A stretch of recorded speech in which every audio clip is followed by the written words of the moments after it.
Midway is one of those gaming companies that I wish was still here with us today. They had so many franchises under their belt, including the NBA Jam series, NFL Blitz, and of course Mortal Kombat. While Midway was definitely on the downswing to the mid to late 2000s, they still threw money at projects like there was no tomorrow. Heck, even their final game, Wheelman, starred Vin Diesel in an open world. While that game had overall mixed to negative reception, you have to admire the attempt. Today, we have one such game from that period in Stranglehold. Stranglehold was released in 2007 by Midway that stars Chow Yun Fat and is directed by the legendary John Woo. It's ultimately a third-person shooter heavily inspired by the Max Payne and the various Hong Kong police movies. Is it a match made in heaven, or is there a reason why Stranglehold is often forgotten? So when you start the game, you can pick one of three difficulties. Similar to what I always do, I've selected the normal difficulty. After selecting the difficulty, you're brought into a cutscene where you play as Inspector Tequila, played by Chow Yun Fat. Interestingly enough, Tequila is a character from the 1992 film Hard Boiled,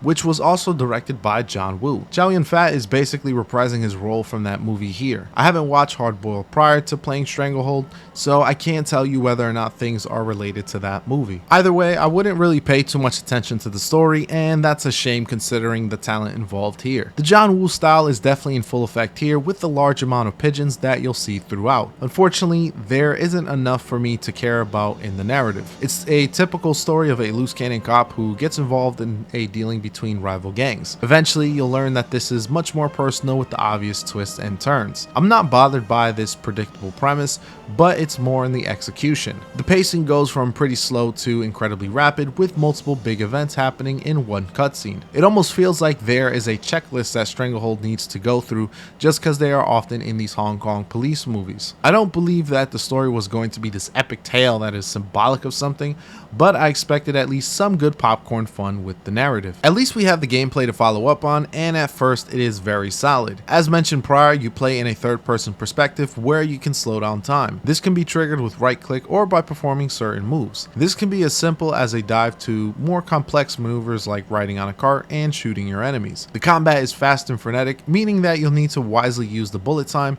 especially in the latter levels when the game throws a ton of enemies at you. What I especially love is the environmental effects. Outside of glass breaking from your bullets, you have walls being taken down through bullet fire, stairways to walk on, and heck, even freaking carts to drive on to ride and shoot your enemies. It's incredibly flashy and fun pulling these style kills, and the game encourages you to do so. As you progress through the game, you'll unlock various abilities to use. This uses up what the game calls the tequila meter. These abilities include healing, a first-person precise shot, barrage, which makes you have unlimited ammo and invulnerable for a short time, and a room clearing ability which eliminates all enemies in the area. Personally, I stuck with healing, precise shot, and barrage. The room clearing I found to take up too much meter to be reliably used by the end, especially with the constant waves of enemies that the game throws at you. Along with some common vermin, you'll have bosses to take care of. These are honestly okay, with some feeling pretty uninspired. Most of the time, it's a big guy that needs to be shot down about 1,000,000 times to take him down. Some are even divided into stages, meaning that you'll need to decrease the boss to a certain amount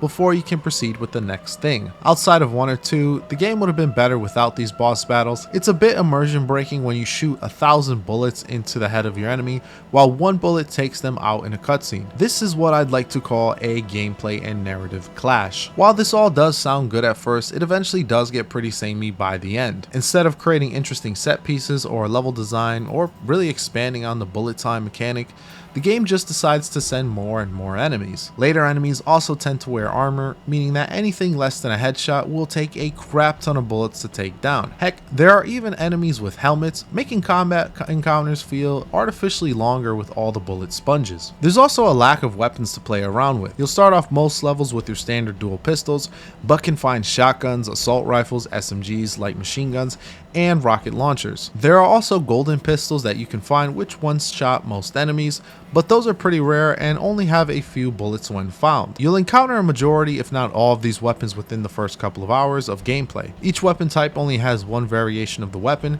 so it gets very samey very quickly. I wish there were more to play with, like a semi-automatic rifle, a sniper rifle, a double-barreled shotgun, or even some melee weapons to use. Maybe some throwing knives would be cool, or some ancient Chinese weapons like the Jian sword to play around with. According to HowLongToBeat.com, Stranglehold will take about 5.5 hours to complete the story mode. For me, this took about 5 hours. Most of this had to do with one boss battle in particular where I had to restart several times. If you're a very skilled player, you can easily get this down to about 4 hours, and maybe even less on future playthroughs. While a game's length being this short is usually something I knock it for, this is honestly an adequate length given the nature of the game. Any longer and it would really begin to overstay its welcome. Outside of the single player campaign, there is a point shop where you can visit. From here you can purchase artwork and promotional videos from Mr. Wu himself. These points are earned through your performance in the main story mode. Honestly, I've always liked when Midway did stuff like this. It gives you some behind the scenes knowledge of the game, like how Stranglehold basically uses the same engine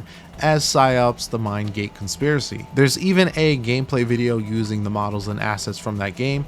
It's quite interesting, honestly. And in terms of performance, no issues as expected, as I was able to run max settings flawlessly. This game is from 2007, so any issues would be highly suspicious. I did, however, have 2 crashes. Both happened when retrying one of the levels. It actually made me quote unquote get good pretty quickly, as I didn't want to keep experiencing crashes. Overall, Stranglehold is a solid title, but nothing amazing or spectacular. It features simple yet fun gameplay.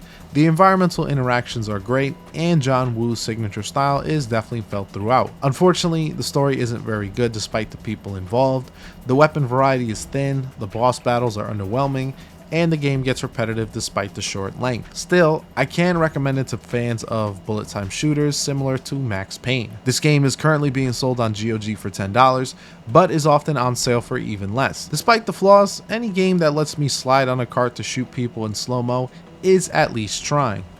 Thank you all for watching as always, and this is Powerhouse, signing off.